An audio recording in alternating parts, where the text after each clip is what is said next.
Assalamu alaikum, dear students. How are you all? Hope you are doing good. Dear students, today we are going to learn the techniques of writing a good essay. कि एक अच्छा ऐसे लिखना कैसे है।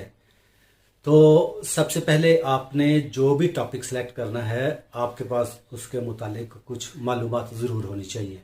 यानी ऐसा topic मत चुने जिसमें आपको कम मालूमात हों, और अगर कम हैं और आपको लिखना ही है तो सबसे पहले उसके मुतालिक आप मालूमात हासिल करें। Get information about the topic.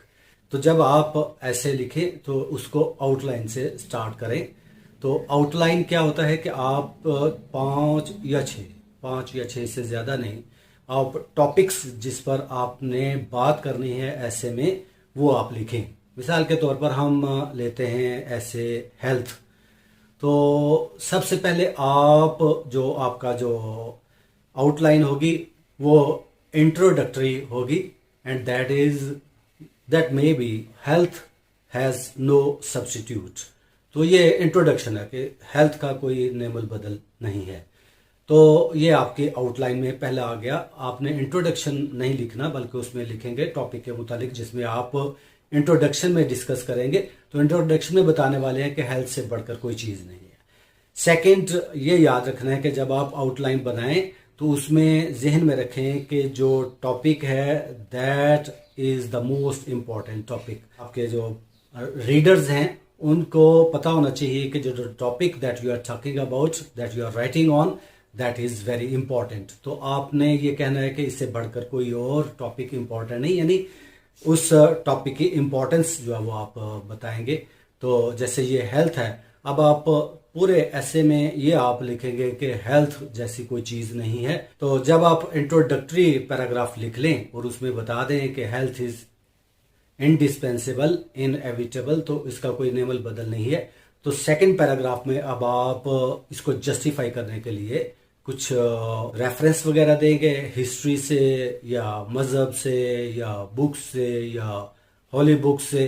तो कहीं से आप रेफरेंस वगैरह देंगे जिसमें आपने ये साबित करना है कि जो आपने इंट्रोडक्शन में लिखा है कि हेल्थ सबसे ज़्यादा इम्पॉर्टेंट चीज़ है, तो ये वाकई है। तो अब जैसे मिसाल के तौर पर हेल्थ के लिए सबसे इम्पॉर्टेंट चीज़ हाइजीन है। तो इस्लाम हाइजीन के बारे में क्या कहता है? अत्ताहुर शत्रुल ईमान। तो इस तरह आप इसको रेफर कर सकते हैं, कोट कर सकते हैं। तो थर्ड जो आउटलाइन है that will consist the examples from general activities of man. तो थर्ड आपकी आउटलाइन होगी हेल्थ इज इंडिस्पेंसेबल ट्रेजर।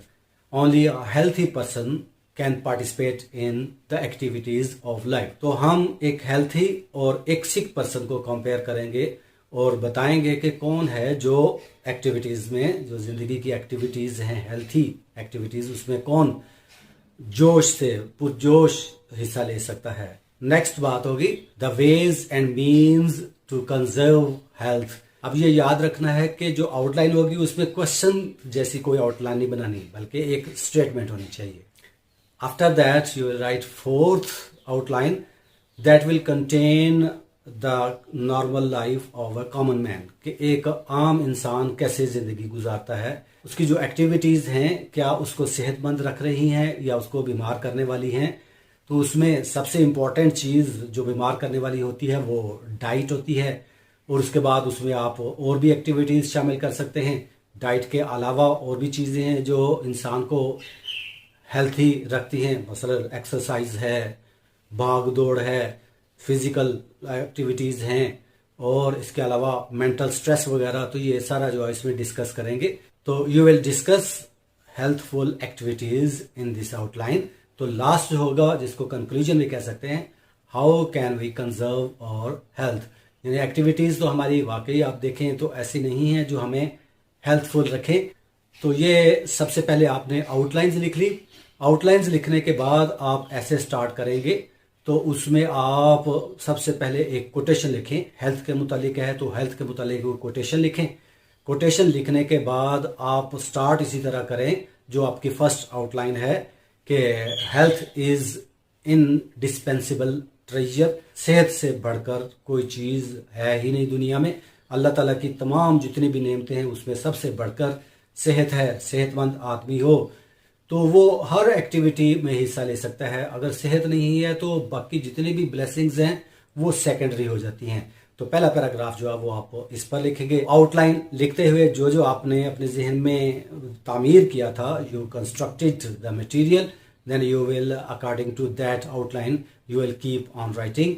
उसके बाद जब आप हमारी जो आजकल की कॉमन मैन की एक्टिविटीज़ हैं उस पर एक पैराग्राफ लिखेंगे कि वो क्या चीज़ खाता है, कैसे ज़िंदगी बसर करता है, at what time he gets up, at what time he goes to sleep, and about his activities you will talk about.